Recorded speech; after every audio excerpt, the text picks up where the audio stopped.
વિક્રમ સંવંત 2080 શ્રાવણ સુદ આઠમ તારીખ 13/8/2024 મંગળવાર. વાલા ભક્તો, આજે ભગવાન શ્રી હરિના જ્યેષ્ઠ બંધુ એવા રામપ્રતાપજી મહારાજની જન્મતિથિ છે. જેઓનો જન્મ ધર્મદેવ ને ભક્તિ માતા થકી વિક્રમ સંવંત 1818 સાલમાં ઇટાર ગામે થયો હતો. જેમના જીવનથી ભગવત સ્વરૂપની નિષ્ઠા ખુમારી સંત ભક્તનું મહાત્મય, વિશ્વાસ અને શ્રદ્ધા અને સમર્પણ, આ બધા જ ગુણો જો લેવા હોય તો પ્રાપ્ત થઈ શકે એવા છે. રામપ્રતાપજી ભાઈનું જીવન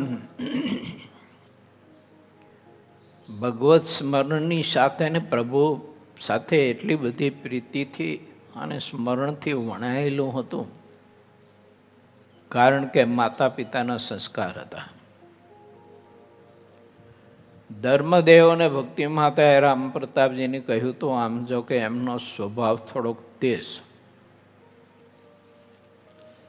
એટલે ધર્મદેવે છેલ્લી અવસ્થામાં કહ્યું હતું કે બેટા રામ, તારા સ્વભાવનો કહેતા ક્રોધનો સંકોચ કરજે,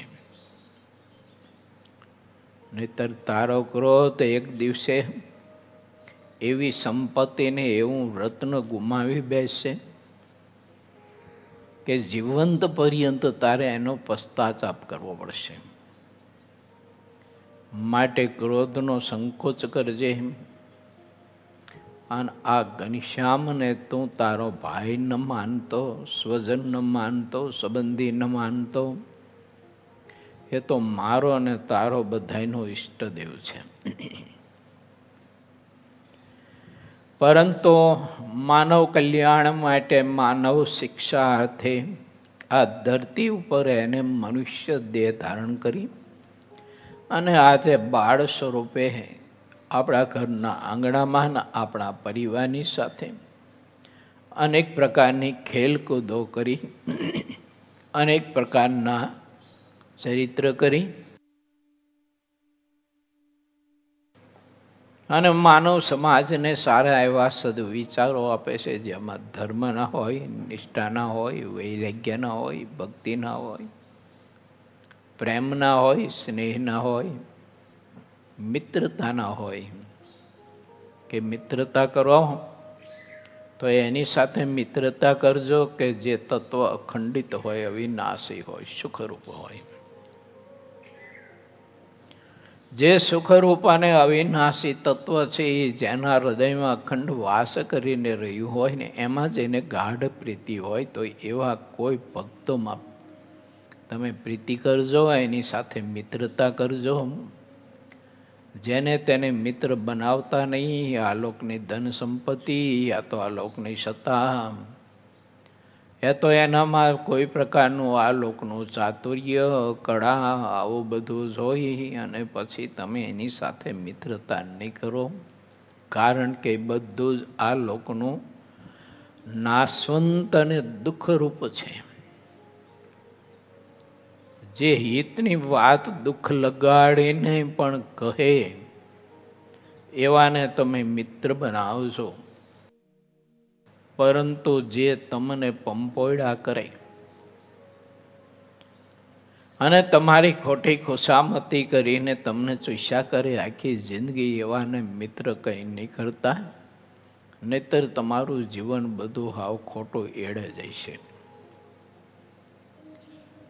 માતા પિતાએ રામ પ્રતાપજીને કહેલું કે બેટા રામ, ઘનશ્યામની સાથે સાચી મિત્રતા કરજો અને એ જ આપણો ઈષ્ટદેવ છે, આપણો પરમાત્મા છે. અમને 11 વર્ષની એની ઉંમર વ્યતીત થઈ પછી સમજાયું છે. હવે તું ભૂલ ન કરતો, અમારી તો અવસ્થા પૂરી થઈ છે, શ્વાસ હમણાં અમારા બુઝાઈ જશે.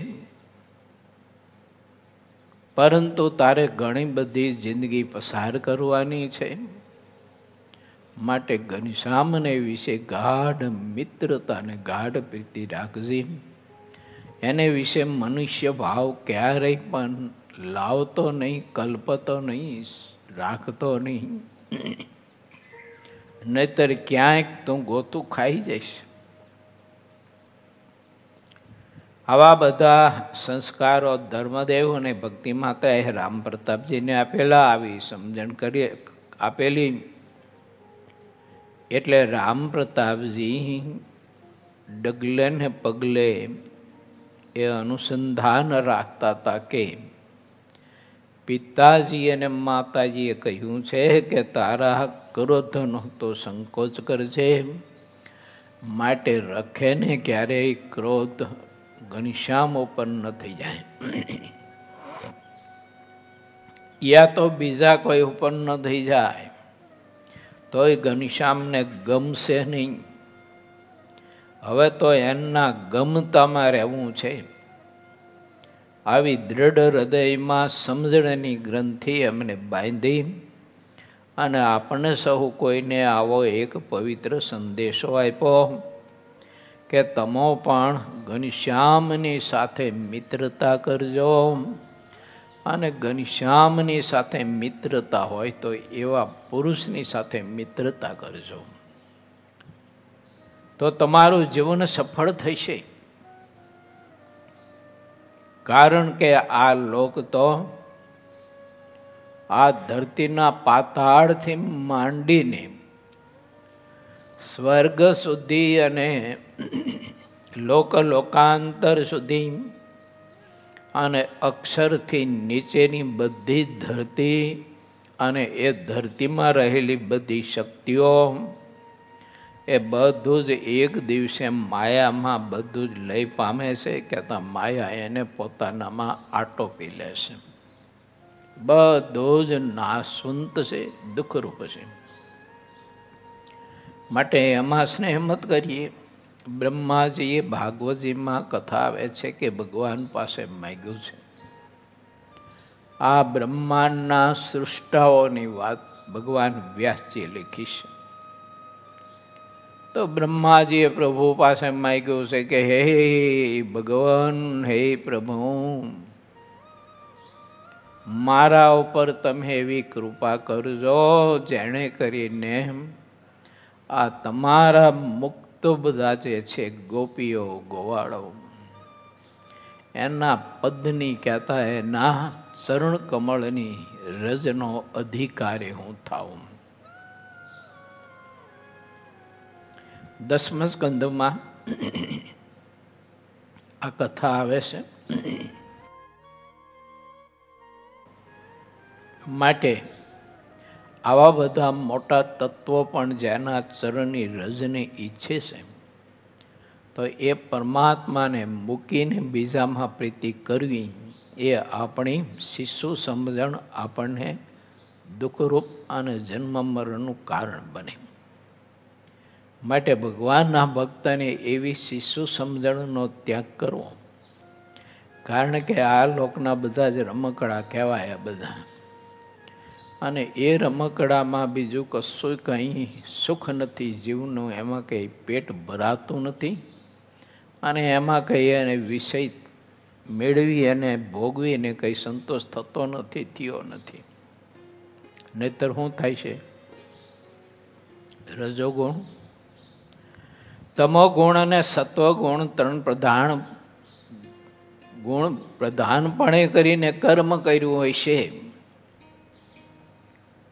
તો એને 4 પ્રકારની યોનિમાં પરમાત્મા જન્મ આપશે ને તે કર્મ પ્રમાણે શરીરમાં સુખ દુઃખ, વ્યવહારોમાં સુખ દુઃખ અને ખાવા પીવાનું ને રહેવા હરવા ફરવાનું સુખ દુઃખ, તે કર્મ આધારિત એને પ્રાપ્ત થશે. એમ ભગવાન સહજાનંદ સ્વામી નિત્યાનંદ સ્વામીના પ્રશ્નથી ગઢડા પ્રથમ પ્રકરણનું 13મું વચનામૃત એમાં બતાવ્યું છે.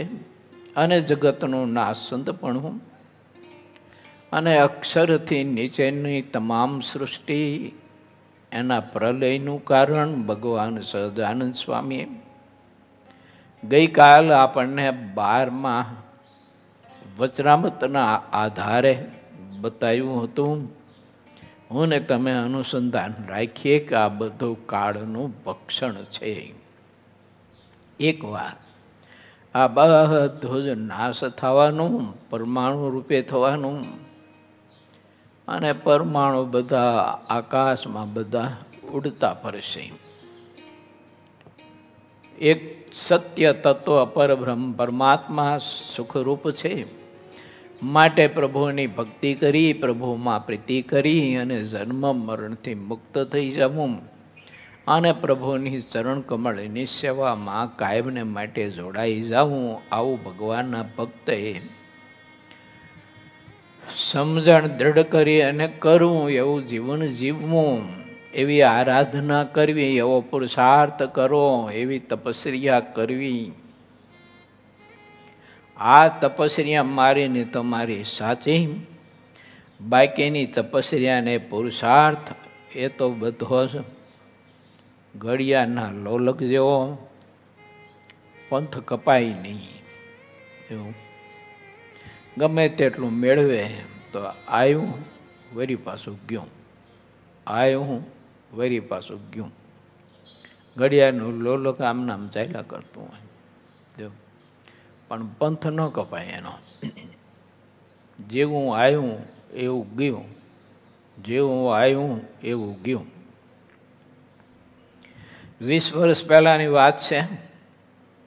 એક સદગ્રસ્તના યુવાનના લગ્ન થયા. એટલે એટલો બધો બિચારો હરખાતો તો દર્શન કરવા મંદિરે આવ્યો. ત્યારે પછી એટલી બધી હરખમાં વાતો કરતો હતા.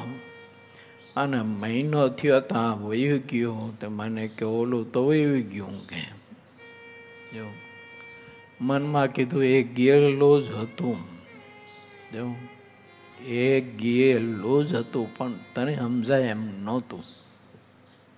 એટલે ખોટો તો હરખાતો હતો. મને કે હવે શું કરું? મેં કીધું હવે ભગવાન ભજો, ઠાકોરજી નવડો કર્યો હશે તે.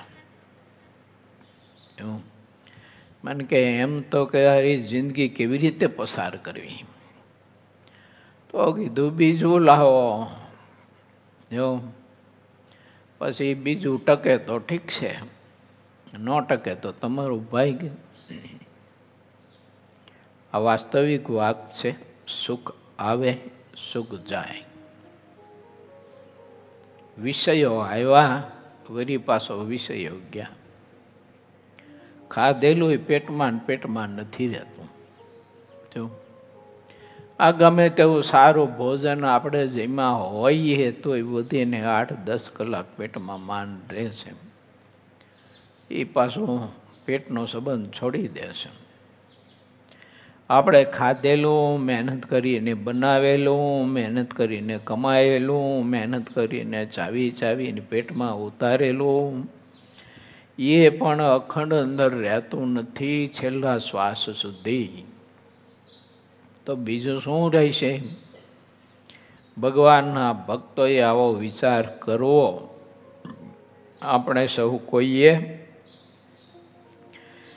તે વાતમાં પ્રવેશ કરવો છે. પૂર 21મો, તરંગ 9મો, ગઢડા પ્રથમ પ્રકરણનું 13મું વચનામૃત કહ્યું. જીવોના દેહની ઉત્પત્તિની રીતનું. માક્ષર વદી પડવાને દિવસ રાત્રિને સમયે અવિનાશી શ્રી હરિ દાદા ખાચરના દરબારમાં વાસુદેવ નારાયણના મંદિરની પાસે લીમડાના વૃક્ષ નીચે વેદી ઉપર પલંગ ઢાળ્યો હતો, તે ઉપર બેઠા હતા. રાતો સુરવાડ પહેર્યો હતો, રાતી ડગલી પહેરી હતી. મસ્તક ઉપર અમૂલ્ય સોનેરી સેલાની પાગ બાંધી હતી અને બીજું એક સેલું કમર ઉપર બાંધ્યું હતું. કંઠમાં 2 શેરવાળી મોતીની કેટલીક માળાઓ પહેરી હતી અને પાગમાં મોતીના તોરા લટકતા હતા.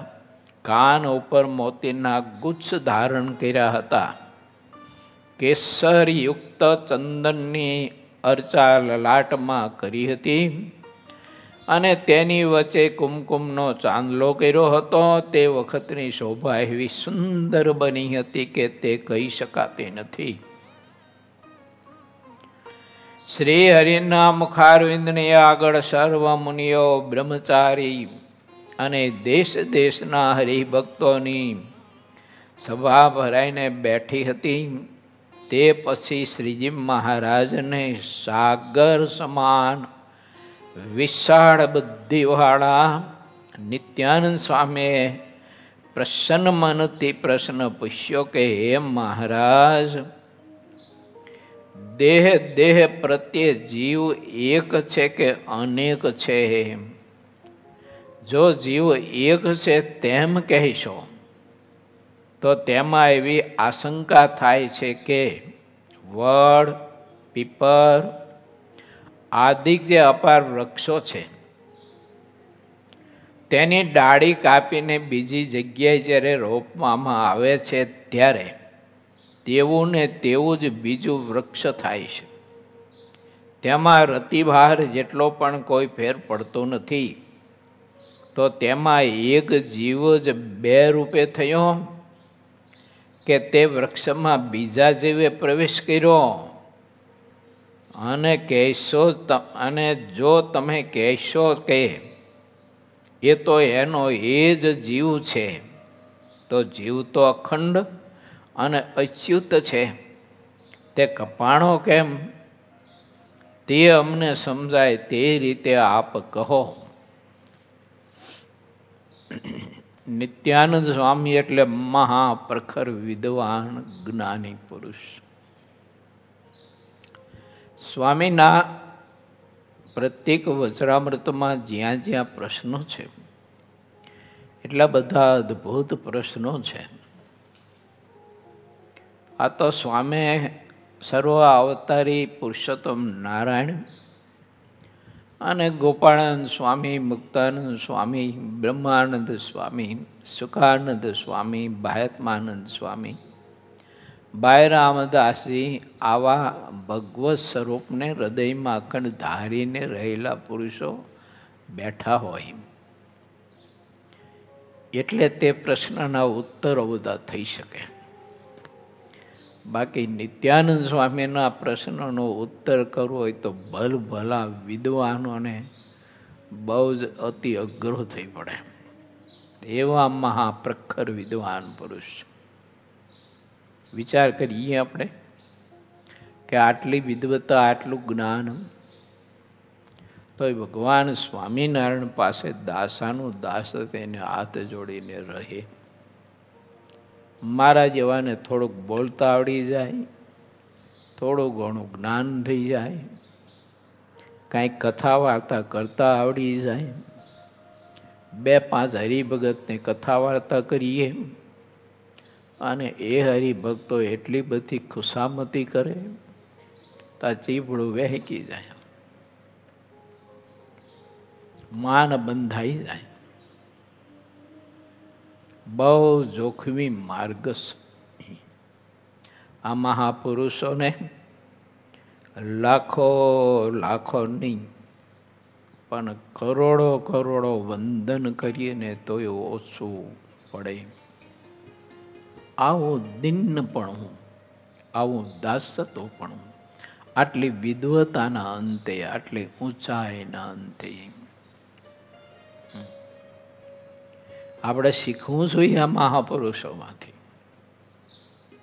એને રોજ આપણે પ્રાર્થના કરવી જોઈએ કે હે નિત્યાનંદ મુનિ ગુરુદેવ,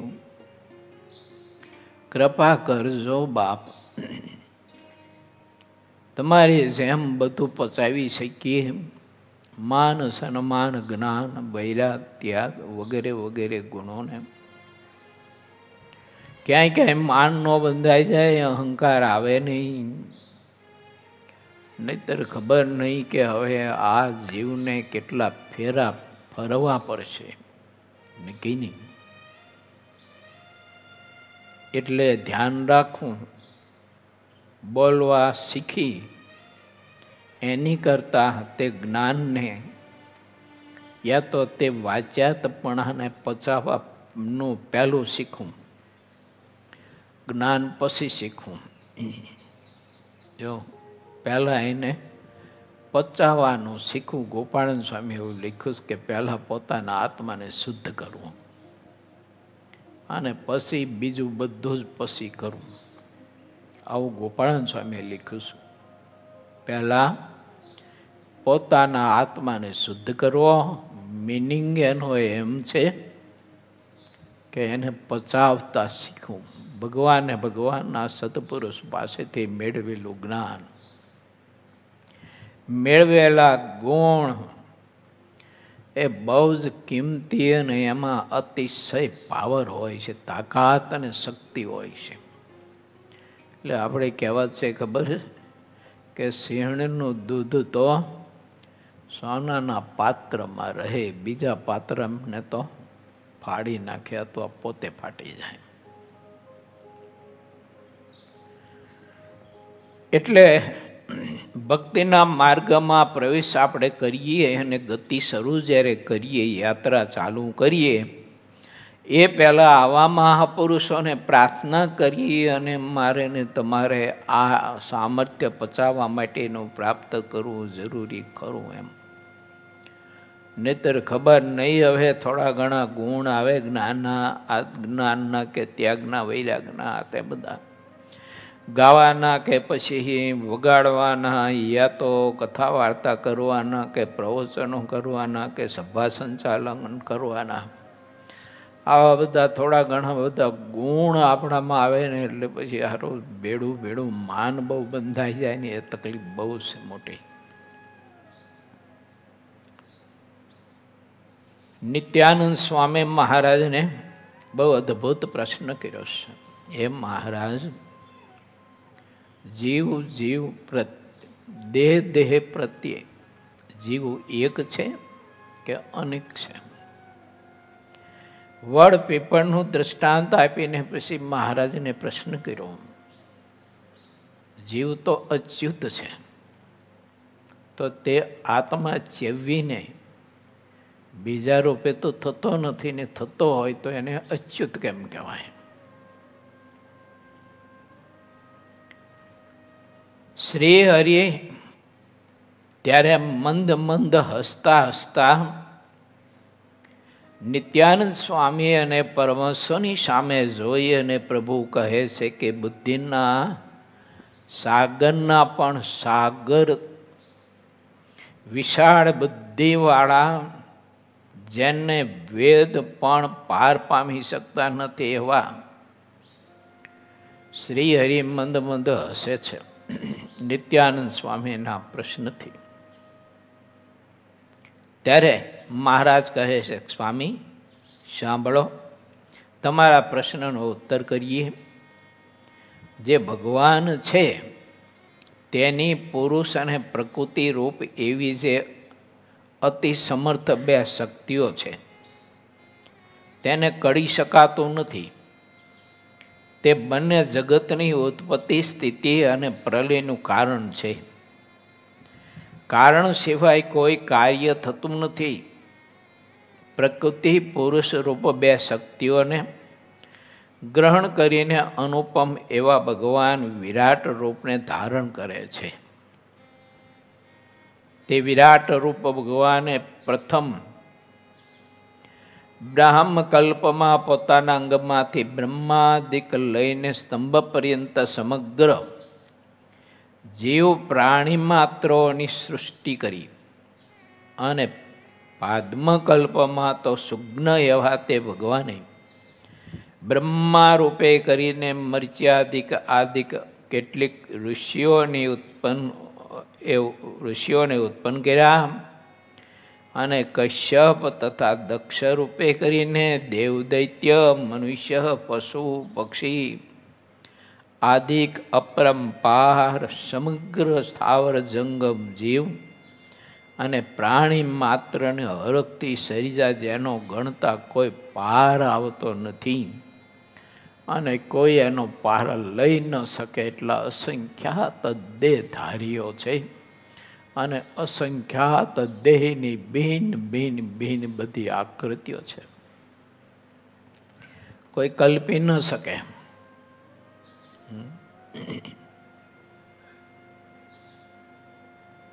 વિરાટ રૂપે ભગવાને પ્રથમ બ્રાહ્મકલ્પમાં પોતાના અંગમાંથી બ્રહ્માદિકને થી લઈને સ્તંભ પર્યંત સમગ્ર જીવ પ્રાણીઓની સૃષ્ટિની રચના કરી.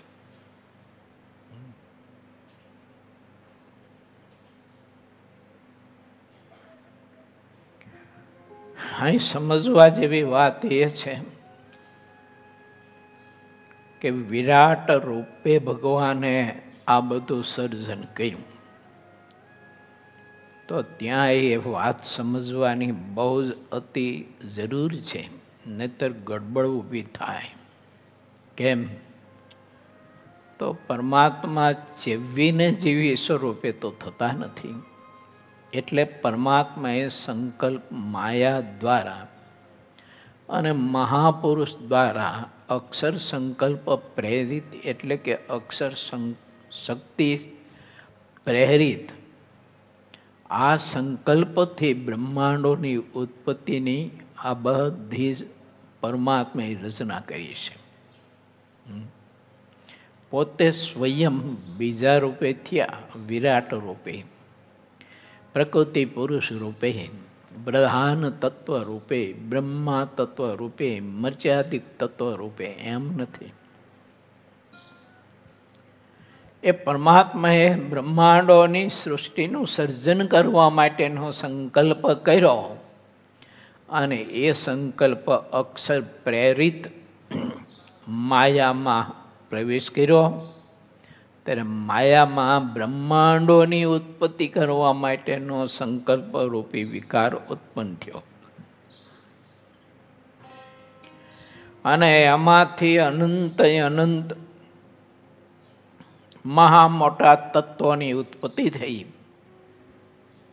અને ક્રમશ સારો એ બ્રહ્માંડ અને અનંત કોટી બ્રહ્માંડો અને અનંત કોટી બ્રહ્માંડની સમગ્ર સૃષ્ટિ અનંત અનંત દેહધારીઓથી ખીચો ખીચ ભરાણી. એમાં આકાશ તત્વ પ્રધાન પણ દેહો, જળ તત્વ પ્રધાન પણ ઘણા બધા દેહ, પૃથ્વી તત્વ પ્રધાન પણ ઘણા બધા જેવા દેહ, એવી કાંઈક બધી સૃષ્ટિ ઉત્પન્ન થઈ કે જે જળ તત્વ પ્રધાન દેહ છે તે જળમાં જ રહી શકે, તે પૃથ્વી ઉપર ન રહી શકે. માછલા, બીજા ત્રીજા જળચર જે પ્રાણીઓ છે એને તમે જળમાંથી બહાર કાઢીને પૃથ્વી ઉપર મૂકો તો તડફડી મૃત્યુ પામે. કેમ કે એ જળ તત્વ પ્રધાન છે. અને પૃથ્વી તત્વ પ્રધાન જે દેહ છે એને તમે જળમાં મૂકો તો એ બુડી મરે. એવું આકાશ તત્વ પ્રધાન જે દેહો છે એ જળ અને પૃથ્વી ઉપર પણ ના રહી શકે, એ આકાશમાં જ રહી શકે. એવા એવા આકાશમાં દેહ છે જેની દેવાનંદ સ્વામીએ કીર્તનમાં નોંધ લીધી છે. અનળ પક્ષી આકાશે રહે છે, મદજર ભરખે મોટા જોને. આવું લખ્યું છે સંતોએ. અનળ પક્ષી આકાશમાં રહે છે, એટલી બધી ઊંચાઈ રહે છે કે તે ઈંડું મૂકે પક્ષીણી અને એ ઈંડું આકાશમાંથી નીચે પડતા પડતા પડતા પડતા એટલો સમય લાગે છે, એટલી બધી ઊંચાઈ આ પક્ષી રહે છે કે ઈંડું પાકી જાય અને સંકલ્પ તે પક્ષીની કરે એટલે ફૂટી જાય, એટલે સીવી જાય, અને એમાંથી જે બચ્ચું નીકળે એ બચ્ચું આ ધરતી ઉપર આવે. અને મહા મોટા જંગલમાં જ્યારે બચ્ચું આવે ત્યારે પોતાની ચાંચમાં મોટા મોટા હાથીને ચાંચમાં પકડીને પાછું આકાશમાં વયું જાય. ચાંચમાં હોય નહીં, જેમ ઓલો કાગડો મુંડાને પકડે ને ચાંચમાં, એમ એની ચાંચમાં મોટા મોટા હાથીને પકડે. એ પક્ષી એ બચ્ચું કેવડું હોય છે, આવડા મોટા હાથી એ ચાંચમાં પકડી આકાશમાં ઉડે. લખ્યું સ્વામી, મદજર પરખે મોટા જોને, એવું લખ્યું છે. એ હાથી આખે આખો ખાઈ જાય, બોલો, કાગડો જેમ મુંડો ખાય ને એમ. એ પક્ષી આ ધરતી ઉપર રહી ન શકે, એટલું બળવાન હોવા છતાંય. સમુદ્રમાં ઘણી બધી એવી માછલીઓ છે, શાસ્ત્રમાં લખાણું છે, આપણી બુદ્ધિ સ્વીકારે કે ન સ્વીકારે પછીની વાત છે. એ માછલીઓના શરીર યોજનના યોજન જેવા લાંબા છે. એક યોજન એટલે 4 ગૌ થાય. 4 ગૌનું શરીર એનું 4 તરીને 12 કિલોમીટર થયું. લગભગ મગજમાં ન ઉતરે આપણને. જો આવા મોટા દેહ છે, એનું બળ કેટલું, એની તાકાત કેટલી, શક્તિ કેટલી એનામાં. જો ઓલે વેલ માછલી આવે ને, લોકો એમ કહે છે બધા કે એના બચ્ચાને રોજ 1 ટન દૂધ પાય છે. 1 ટન દૂધ બચ્ચું પીવે છે એનું, બોલો. તો એ વેલ માછલીનો વજન કેટલો, એ કેવી એનું વેલ માછલી. અને 1 ટન એની માનું દૂધ પીધા પછી એને પચાવવા માટે એની માં એ બચ્ચાને, એ વેલ માછલીના બચ્ચાને સમુદ્રમાં પછી આમ જંપ લેવડાવે.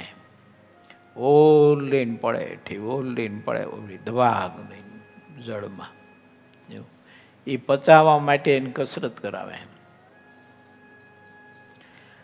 આટલા બળવાન ને શક્તિશાળી પ્રાણીઓ પણ એ જળ વિના રહી ન શકે. બહાર કાઢો, પૃથ્વી ઉપર મૂકો તો તડફડીને મૃત્યુ પામે. આ પરમાત્માની વ્યવસ્થા છે બધી. જો કે જે વ્યવસ્થાને કોઈ બદલાવી જ ન શકે એવી પરમાત્માની આ વ્યવસ્થા છે. એટલે પરમાત્માના આ વિજ્ઞાનનો થોડોક વિચાર કરવો આપણે બધાએ. લેવા દેવાના મેં કહ્યું હતું ગઈકાલે, એમ ખોટા વડ ન ખાવા. પણ પરમાત્માની આ વિજ્ઞાન સૃષ્ટિની આપણે વિચાર કરો કે ઠાકોરજીએ કેવું વિજ્ઞાનનું સર્જન કર્યું છે. અમે અમેરિકા ગયા હતા, એક હરિભગતને ઘેર પધરામણી. તે હરિભગતે એવું વાત કરી હતી કે અહીંયા જંગલમાં એવા બાજ પક્ષીઓ છે, એવા મોટા બાજ પક્ષીઓ છે. તે બાજ પક્ષીઓ રહ્યો ને એ હરણને કે રીંછને, આવા મોટા જે પ્રાણીઓ હોય ને, મોટી મોટી ભેંસો, ઓલી જંગલી ભેંસો હોય ને, તો એ ભેંસોને છે ને એ બાજ પક્ષી ચાંચમાં પકડીને વયું જાય છે આકાશમાં. એવા મોટા બાજ પક્ષી, બોલો, મોટા ટ્રક જેવડા, એ આકાશમાં પાછા ઉડે. શું પરમાત્માનું વિજ્ઞાન છે! શું અકળ પરમાત્માની આ બધી કળાઓ છે! એક પાણીના બુંદમાંથી જુઓ તો ખરા, ઠાકોરજી મનુષ્યના જેવી મનુષ્યની આકૃતિ કેવી સરસ મજાની બનાવે. બધું ક્રમસર, પદ્ધતિસર બધું જ એની મેરાય એક પાણીના બૂંદમાંથી બધું જે એમનામ ગોઠવાઈ જાય ને રચના થાય. એક અંગ આગું પાછું નહીં પાછું છે. તોય માણસ ઘણા કહેતા હોય છે કે અમે ભગવાનમાં અમે માનતા નથી. એટલે તું નથી માનતો, પણ એ તો તને માને જ છે કે આ મારી રચેલી સૃષ્ટિનું એક ઊંદેડું છે. આ જો એ તો માને છે, એને તો ખબર જ છે આ મારી બનાવેલી જે સૃષ્ટિ છે ને, એ સૃષ્ટિનું આ એક ગોરખોદ્યું છે. એમ તું ભલે માન કે ન માન, અને એ તો તને માને જ છે. માટે આપણા બુદ્ધિના દોડમાં કોઈ દિવસ અભિમાન કે માનને વશ થઈ અને ખોટી રીતે અભિમાન કરી અને જિંદગી ન બગાડવી. પરમાત્માની ભક્તિ કરી લેવી અને પ્રભુને પામી જવું. મારી તમારી આ એ બધી સૃષ્ટિઓ પાસે શું શક્તિ કહો? મેં ગઈકાલ વાત કરી હતી જળપુત્ર જલંધરની. દિવસમાં એક દિવસમાં 7 વખત આખો સમુદ્ર દોડી નાખતો હતો. દિવસમાં 7 વખત. અને એ સમુદ્રનું પાણી એને ઢીચણ હમાણું થતું હતું. અને આમ ખોબો ભરીને પાણી ઉલારે ને, ખોબો ભરીને આમ ત્યાં કાંઈક મોટા નગરોના નગરો બધા છે ને બોળી દેતો હતો. આટલો બળવાન હતો. પણ તોય સમુદ્રના કિનારે ભગવાન ભોળાનાથના ત્રિશુલથી વૃંદાના પતિવ્રતાના ભંગ જ્યારે થયો ત્યારે એનું મસ્તક ધડથી જુદું થઈ ગયું. આવો બળવાન હતો. તોય ઓલાને 10 માથા હતા રાવણને, એટલો બધો બળવાન હતો. પણ તોય લંકાના મેદાનમાં રોડાઈ ગયો કે ન રોડાઈ ગયો? કંઈક એવી બધી શક્તિઓ બળવાન હતી, ધરાશાયી થઈ ગઈ બધી. માટે આપણે વિચારવું કે ઠાકોરજી આપણને શરીર બળ, ધન બળ, સમાજ બળ, સત્તા બળ, કૌશલ્યતા બળ, જ્ઞાન બળ, ત્યાગ વૈરાગ બળ આપ્યું હોય ઠાકોરજીએ તો દાસાનો દાસ થઈને સત્સંગમાં રહી જાઉં મારા બાપ. ખોટા અભિમાન કરતા નહીં. અને ખોટા અભિમાનમાં છકી ન જતા એમ. ને ઘણા બધા એવા જ્ઞાનીઓના દર્શન થયા છે. જો થોડું ઘણું ભણ્યા ને થોડું ઘણું જ્ઞાન થયું તે તમે જુઓ તો આમ હાથમાં પગ લઈને હાલે તે ધરતી ઉપર અડવા ન દે. અને એટલું બધું અભિમાન આપણને એમ થાય કરે રે આની તો હારી કઠણાઈ બેઠી ખરેખર ભણ્યા પછી. જો નકર ભણ્યા પછી કઠણાઈ જાવી પડે, દૂર થવી જોઈએ. અને એના બદલે ભણ્યા પછી હારી કઠણાઈ બેઠી. અને એટલું બધું અભિમાન કોઈને નમે નહીં. મોટા મોટા સદગુરુ, મોટા સત્પુરુષને નમે નહીં. બોલો આવું બધું. અને એના અમુક પ્રકારના જે ભાષણો છે ને, એ તો આ લાઈવ પ્રસારણ થાય છે એટલે કીધા જેવા નથી. બાકી કહું તો તમને આશ્ચર્ય થાય કે આટલું બધું અભિમાન, એટલું બધું અભિમાન. બોલો માટે વિચારવું. આપણા પરમહંસો એમ કહે છે, મત કીજે અભિમાન મનવા, મત કીજે અભિમાન. કોઈના અભિમાન રહ્યા નથી, તારું સાથે રહેશે. રજોગુણ, તમોગુણ અને સત્વગુણ પ્રધાનપણે કરીને આત્માએ કરેલું કર્મ, અને એ કર્મને અનુસારે જીવને આવા બધા દેહો આવે છે. આપણને મનુષ્યનો દેહ ભગવાને કૃપા કરીને આપ્યો છે ને, એટલે આપણને મૂલ્યની કિંમત નથી. મફતનું મળ્યું છે એટલે. જો હમણે કૂતરા ગધેડાના દેહમાં નાખ્યા હોય ને તો શરીર આખું બધું હળી ગયેલું હોય છે. હમણાં અહીંથી નીકળાતે પેલું કૂતરું હતું તે બધું ઉપરનું પીઠનો ભાગ બધો હળેલો, માખો મછરિયા ડાહલા બધા કડતા હોય, એટલી વેદના થતી હોય, ન પૂંછડું પહોંચે કે ન એનું મોઢું પહોંચે, ખંજો રેસી નથી. આવા તો કંઈક દેહ છે. બોલો, આપણે ઓલું શરીર ગાંડાનું મળ્યું હોય તો કેવો મોટો વજનદાર, કેવો ગાંડો. જો હાથીનો દેહ મેળવે, હાથીનો જંગલમાં રહેતા હોય તો હાથીનો કેવો દેહ એનો. બોલો, માટે વિચારું, નિષ્કુળાનંદ સ્વામી લખ્યું છે, હખણા નહીં રહો તો આવા દેહ મળશે એવું કીધું સ્વામી. જો કાં તો ખર ઊંટનો અવતાર પામી, અણતોડ્યો ભાર ઉપાડશે, કસર કરશે ચાલતા તો ધણી એનો ધોકે તાળશે. ચાબુક મારશે પછી, જો હરખો નહીં હાલે તો. એ લારીમાં જોડ્યો હોય ને ઊંટીઓ હરખો ન હાલે તો ફટાક ફટાક ચાબુક મારે.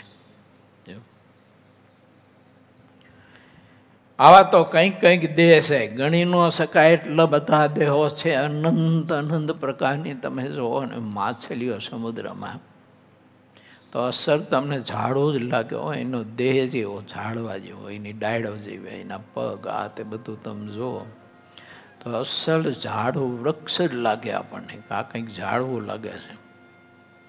એવા દેહ,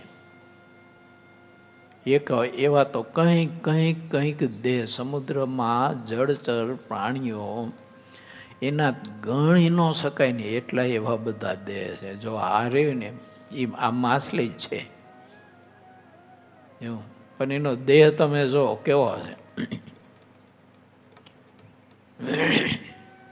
ઓલા વૃક્ષના ઘણા બધા જ મૂળિયા ભેળા થયા એવું લાગે ને આપણને. માટે વિચારું ભગવાનના ભક્તોએ કે ઠાકોરજીએ કૃપા કરીને આપણને આ મનુષ્યનો દેહ આપ્યો છે. ભાગવતાદિક પુરાણો કહે છે કે દેવો નહીં પણ દુર્લભ છે. અને નિત્ય ભગવત ચરિત્રની કથાઓ આપણે જે સાંભળીએ છીએ શાસ્ત્રની, એ પણ દેવોને દુર્લભ છે કથા. ભાગવતજીમાં આ પ્રસંગ આવે છે. સુખદેવજી મહારાજ રાજા પરીક્ષિતને જ્યારે કથા શ્રવણ કરાવવા માટે બેઠા, એ વ્યાસપીઠ ઉપર અત્યારે દેવતાઓ અમૃતનો કુંભ લઈને આવ્યા હતા અને કહ્યું તું કે હે ગુરુદેવ, સુખદેવજી મહારાજ અમને તમે કથામૃતનું શ્રવણ કરાવો તો અમે અમારા સ્વર્ગનો અમૃતનો કુંભ તમને આપીએ, તે એ પરીક્ષિત પીવાથી અમર બની જાય. ત્યારે સુખદેવજી મહારાજે કહ્યું હતું કે મારી કથા અમૃતનું પાન તમને ન હોય. કેમ? તો કે તમારા સ્વર્ગના અમૃતથી તો પરીક્ષિતનો દેહ અમર બનશે, પરંતુ મારી કથા અમૃતથી તો એનો આત્મા અમર બનશે. એને ન મળી કથા સુખદેવજી મહારાજના કંઠે સાંભળવા માટે. જો એવી ભગવત કથાઓ જ્યારે આપણને શ્રવણ કરવા માટે પ્રાપ્ત થાય ને મળે છે, એ આવું આપણું કેવું મહાપરમ ભાગ્ય કહેવાય. માટે મહાત્મય સમજી અને ભગવત કથા કીર્તન કરવા અને સાંભળવા પ્રેમથી આ સૃષ્ટિનો બધો વિચાર કરવો.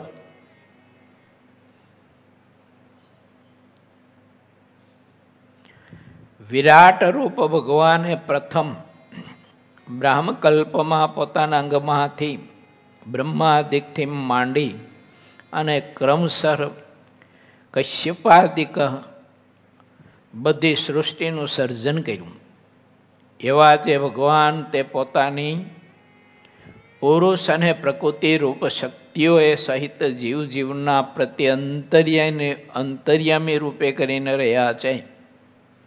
જે કોઈના માપમાં આવતા નથી. તે ભગવાન જે જીવે જેવા કર્મ કર્યા હોય તે જીવને તેવા કર્મને અનુસારે તેવા દેહને પમાડે છે. અંતર્યામી પરમેશ્વર તે જીવે કરેલા કર્મને લગાર પણ ભૂલતા નથી. તે જીવે પૂર્વજન્મને વિશે કેટલાક વિવિધ પ્રકારના કર્મ સત્વગુણ પ્રધાનપણે કરીને કર્યા છે, અને કેટલાક કર્મ તો રજોગુણ પ્રધાનપણે કરીને કર્યા છે.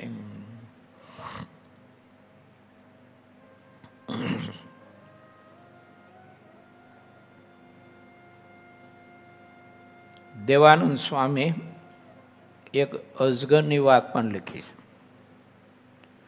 અરણ્ય વનમાં રહે અજગર, ડગલું ન ભરે દોટ જોની. એ અજગર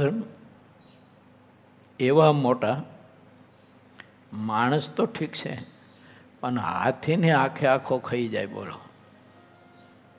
અને એ હાથીને આખે આખો ગળી અને પછી જબરજસ્ત મોટા તોતિંગ જેવા વૃક્ષ હોય ઝાડવા, અને એના થડને સાથે વીંટળાઈ બરડો લઈ અને એવું દબાવે તે ઓલું અંદર ખાધેલો હાથીનું શરીર રહ્યું ને એના કૂચે કૂચા થઈ જાય.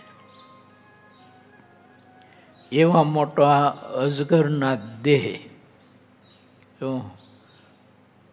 3 કિલોમીટર લાંબા, મોટા જબરજસ્ત. એ મોઢું ફાડીને બેઠું હોય ને તો આપણને તેમ લાગે કોઈક મોટી ગુફા લાગે જબરજસ્ત. અને એની જીભ તો આપણે મોટા હાઈવે જેવી લાગે. ભાગવતમાં આ કથા આવે છે. અગાસુરે અજગરનું રૂપ લીધું કૃષ્ણ અને એના મિત્રોને બધાને નાશ કરવા માટે. તે મોટું જબરજસ્ત એ અજગર પડ્યું હતું, અને કૃષ્ણ પાછળ હતા, મિત્રો આગળ હતા. એકાદા બીજા કહે એ મજા પડી જાય છે, ઓકે જબર સરસ મજાની ગુફા છે. તે બધા એના મોઢામાં પ્રવેશ કર્યો બોલો ગુફામાં. એવું મોટું મોઢું એનું, જબર મોટી ગુફા જેવું લાગે. આપણા આ હોલ રહ્યો ને એથી ને 4-5 ગણું પોળો. એ શરીર કેવડું હોય છે કહો, કલ્પના કરો તમે. જો ભગવાન ન ભજ્યા તો ઠાકોરજી કર્મને અનુસારે આવા બધા દેહ આપશે ખરા, કે જેમાં કોઈ દિવસ ભગવાનને પામી જવા માટેનું સાધન કરવાની કોઈ દિવસ અપેક્ષા જ નહીં રાખવાની. તે થાય ક્યાંથી? આ તો ઠીક છે. એ અગાસુરે અજગરનું રૂપ લીધું અને ભગવાનનો એને સ્પર્શ થયો. પછી તો છોકરા અંદર ગરી ગયા. એટલે ભગવાને એમ થયું કે હવે આ બાળકોને મારે બચાવવા પડશે, કેમ કે મારા આશ્રય છે. એટલે ભગવાને એમાં પ્રવેશ કર્યો અને એના કંઠમાં પહોંચી અને ભગવાન કૃષ્ણે પોતાનું સ્વરૂપ એવું વધાર્યું. એટલે ઓલાનો કંઠ રૂંધાણો, શ્વાસ ન લઈ શકે. પૂંછડું મીઠું આમ નામ ફેંકવાનું પટપટાવા. તે આમથી આમ પૂંછડું કરે ને તો આ મોટા મોટા ઝાડવા હેઠા પડી જાય બોલો. આમ પૂંછડું કરે તો આ બાજુ ઝાડવા બધા પડી જાય, એવું મોટું અજગર. અને ભગવાને પછી ઉપર નીચેના એના જડબા પકડી અને પગથી નીચેનું જડબું દબાવી અને ઉપરનું જડબું પકડી અને જે ચીરો તે દાંતણની ચીરે ને એમ અજગર નાખો ચીરી નાખો. અને બાળકોને એમાંથી બહાર કાઢ્યા, જીવત દાન આપ્યું. આવી ભાગવતમાં કથા 10મા સ્કંધમાં. આ બધું જ ઋષિ મુનિઓએ સમાધિમાં નજર સામે જોયેલું બધું લખ્યું છે. આ કોઈ ગપાટા નથી હો. એટલા માટે મહાપુરુષો આ કથામાં આપણને આ ચિત્ર બતાવે છે કે પરમાત્માની ભક્તિ કરજો, આ લોકનો મોહ છોડજો, સગા સંબંધીઓનું. ગ્રસ્તને વચનામૃતમાં લખ્યું મહારાજ કે ગ્રસ્તને પણ પોતાના સગા સંબંધીઓમાં એવી પ્રીતિ ન રાખવી કે જેણે કરીને એનો મોક્ષ બગડે. જો એવા તો કંઈક જન્મમાં બધા દીકરા ને દીકરીઓ ને પત્નીઓ ને પતિ ને હાહો ને હાહરા ને મા ને બાપ ને કંઈક કંઈક વેવાય ને વેલા કંઈક કંઈક જન્મના કંઈક થઈ ગયા. મોટા વેગન ભરાય એટલા બધા. જો એક બે વેગન નહીં, કરોડોનો અબજો વેગન ભરાય એટલા થઈ ગયા. એકેનો સંબંધ નથી રહ્યો. મહારાજ કે રાખવો હોય તો કે આગલા જન્મના જેટલા સંબંધ રાખ્યો હોય ને એવો સંબંધ આ જન્મના હોય એનો રાખો. માટે મહારાજ કે સમજણ રાખજો, કેળવજો બધા. પછી એ જીવ કેટલાક કર્મ તો તમોગુણ પ્રધાનપણે કરીને કર્યા હોય છે. ભગવાન તે જીવના તે કર્મ પ્રમાણે તે જીવને ઉદ્ભિજ જાતિ, જરાયુ જાતિ એના દેહ આપે છે. વળી કર્મફળ પ્રદાતા ભગવાન શ્વેત જાતિના દેહ, અંડજ જાતિના દેહને પમાડે છે. અપાર સામર્થ્ય એવા પરમેશ્વર જીવના જેવા કર્મ હોય તે પ્રમાણે સુખ અને દુઃખરૂપ ફળને આપે છે. તે જીવના કર્મને દેખીને પ્યારા શ્રી હરિ તેના કર્મ અનુસાર તેના દેહ વડે બીજા દેહને ઉત્પન્ન કરે છે. જેમ કશ્યપ આદિ પ્રજાપતિના દેહ થકી અનેક જાતિના દેહ સમય પ્રમાણે ઉત્પન્ન કર્યા, તે રીતે જ ભગવાન અંતર્યામીપણે કરીને સમગ્ર જીવ પ્રત્યે રહ્યા થકા જે દેહથી બીજા જીવના દેહની ઉપજાની રીતે હોય તે રીતે બીજા દેહને નિર્બાધપણે ઉપજાવે છે. તે ભગવાનની અલૌકિક રીત કહેવાય છે. જો પછી હાથીનો દેહ હોય તો હાથણી હોય તેના થકી પછી મધ્યનું જન્મે. એમ અહીંયા માણસ ન જન્મે કંઈ. જો અને ભેંસ હોય તો પાટી જન્મે, ગાય હોય તો વાસળી કે વાસળો જન્મે. માણસનો જન્મ ન થાય. એક કથા છે ભાગવતમાં કે ગાય થકી ગોકર્ણનો જન્મ થયો, એ એક કથા છે એવી. પછી ભગવાન ધારે તો સૃષ્ટિ બદલાવી શકે છે, એ સ્વતંત્ર તત્વ છે.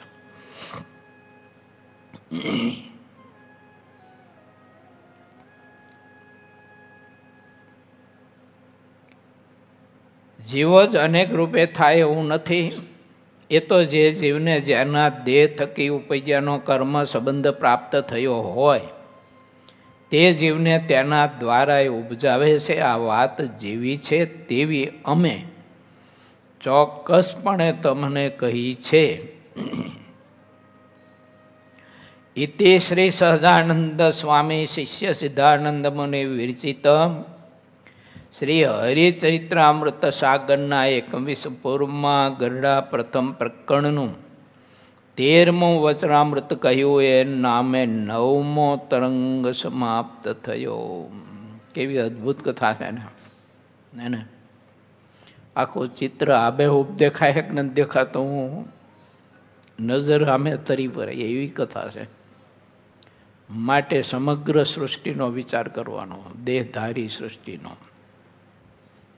પશુ પક્ષી વૃક્ષો વગેરે વગેરે બધા દેહધારી.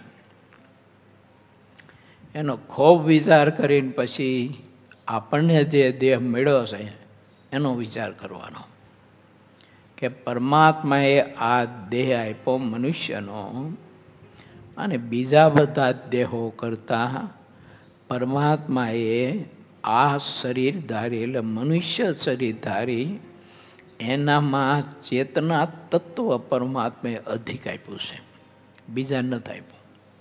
એવું આપણે છે ને વરસાદ શરૂ થાય એટલે દડી કાઢી અને ઘરમાં ગરી જઈએ, અથવા છત્રી રાખી, અથવા ઓલો કોટ પહેરી લઈ, અથવા મીણિયું ઢાંકી લઈએ, અથવા મોસલો બનાવી, કંઈક કરીએ આપણે. પણ એ ચેતના શક્તિ પશુ પક્ષી નથી આપી.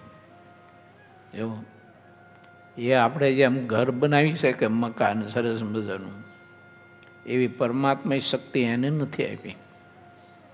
આ એક હુગરીને આપી છે. જો એ મસ્ત ઘર બનાવે, એવો આપણે ન બનાવી શકીએ પાછા. જો આપણા ઘર ખર્ચાળ બધા,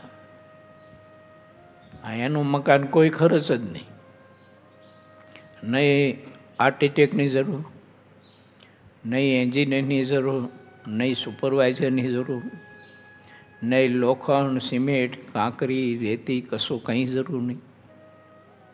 ગમે ત્યારથી ત્રણખલા લેવીને મસ્ત મકાનનું હાઉસ બનાવે અને એના હાઉસમાં વગર લાઇટે એસી હોય.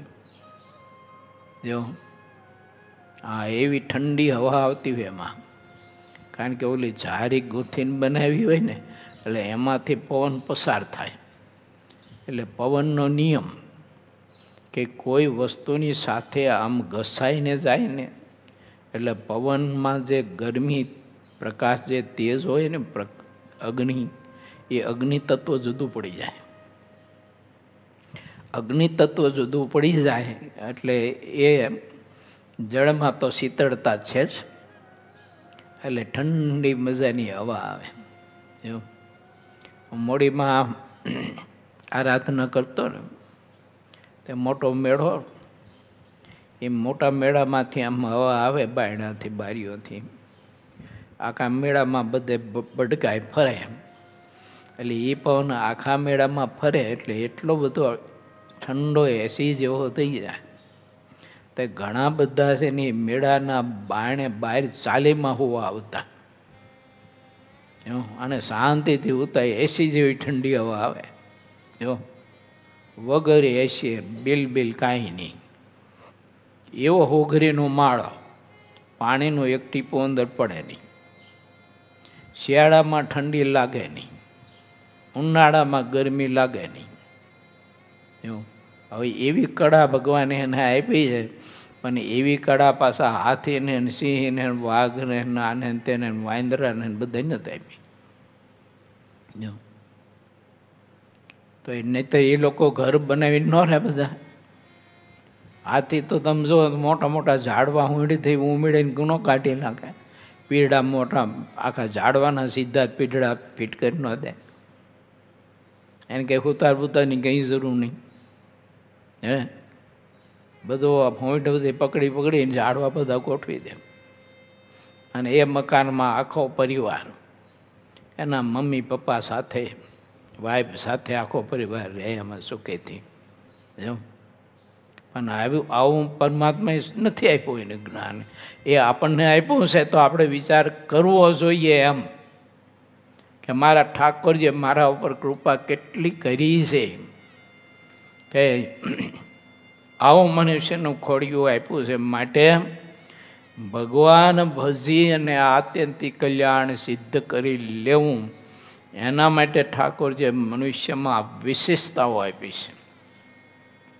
પણ હવે જેવી વ્યવસ્થાને બધા ઉપયોગ એવા કરે છે કે પાપ કર્મ ભેગા કરી અને ઉલટાનું જમપુરીમાં જાય અને જમપુરીના દુઃખ ભોગવીને પછી આવા દેહો પામે. પાછો ઊંટિયાના, હાથીના, ગધેડાના, અજગરના, સર્પના, ગોના વગેરે વગેરે બધા કંઈક બધા જળચર ને આકાશચર ને સ્થળચર આવા બધા દેહ કંઈક પછી પામે અને એમાં અનંત પ્રકારના દુઃખો, કષ્ટો પારાવાર મારા બાપ જો ગણી ન શકાય એટલા બધા.